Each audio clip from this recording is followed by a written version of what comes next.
KPCC president എന്ന് പറഞ്ഞൊരു പുങ്കവർ ഇവിടെ ഉള്ളൂ. അയാളുടെ നട്ടലിന്റെ സ്ഥാനത്ത് വാഴപ്പിണ്ടിയാണ് എന്നുള്ളത് ഇപ്പോഴാണ് ബോധ്യപ്പെട്ടത്.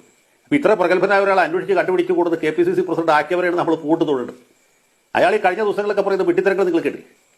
അദ്ദേഹത്തിന് നിയമസഭയിൽ വരാനുള്ള എല്ലാ സംരക്ഷണവും പാർട്ടി കൊടുക്കും. അദ്ദേഹത്തിന് നിയമസഭയിൽ വരുന്നതിന് ഭരണഘടനാപരമായിട്ട് ഒരു തടസ്സമില്ല. ഭരണഘടനാപരമായിട്ട് എന്താ തടസ്സം? MLA ആയിട്ട് ജയിച്ച ആൾക്ക് നിയമസഭയിൽ വരുന്ന ഭരണഘടനാപരമായിട്ട് തടസ്സമില്ല. പക്ഷേ രാഷ്ട്രീയമായിട്ട് ചില ബുദ്ധിമുട്ടുകളുണ്ട്. അത് ഉൾപ്പുള്ള ആർക്ക് മനസ്സിലാവും. മാത്രമല്ല പാർട്ടിയുടെ പ്രാഥമിക അംഗത്വത്തിൽ നിന്ന് സസ്പെൻഡ് ചെയ്യപ്പെട്ട ആൾക്ക് നിയമസഭയിൽ വരാനായിട്ട് ഇയാളുടെ സംരക്ഷണം കൊടുക്കും. എങ്കിൽ പിന്നെ കോൺഗ്രസ് പാർട്ടി എന്തിനാണ് പുറത്താക്കിയത്? എന്തിനാണ് നിയമസഭാ കക്ഷിയിൽ പുറത്താക്കിയത്? എന്തിനാ MLA ഈ പ്രാഥമിക അംഗത്തിൽ നിന്ന് സസ്പെൻഡ് ചെയ്ത്? അങ്ങനെ സസ്പെൻഡ് ചെയ്യുന്ന ആൾക്കാർക്ക് ഏതെങ്കിലും പാർട്ടി സംരക്ഷണം കൊടുക്കാറുണ്ടോ? അതിനൊന്നും ഒരു കാര്യമില്ലല്ലോ.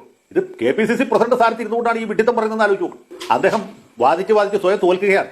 പുള്ളി ഒരേ സമയത്ത് പാർട്ടിയുടെ പ്രാഥമിക അംഗത്തിൽ നിന്ന് സസ്പെൻഡ് ചെയ്ത ആൾക്ക് യൂത്ത് കോൺഗ്രസിന്റെ ജില്ലാ പ്രസിഡന്റ്, അല്ലാതെ വഴിപോക്കന്മാരല്ല, യൂത്ത് കോൺഗ്രസിന്റെ ജില്ലാ പ്രസിഡന്റ് അയാളുടെ കൂടെ പോയി കഴിഞ്ഞാൽ അതിനെന്താ പിന്നെ അർത്ഥമുള്ളത്? അപ്പൊ പിന്നെ ഈ പുറത്താക്കലിന് അല്ലെങ്കിൽ സസ്പെൻഷനിൽ എന്ത് യുക്തിയാണുള്ളത്?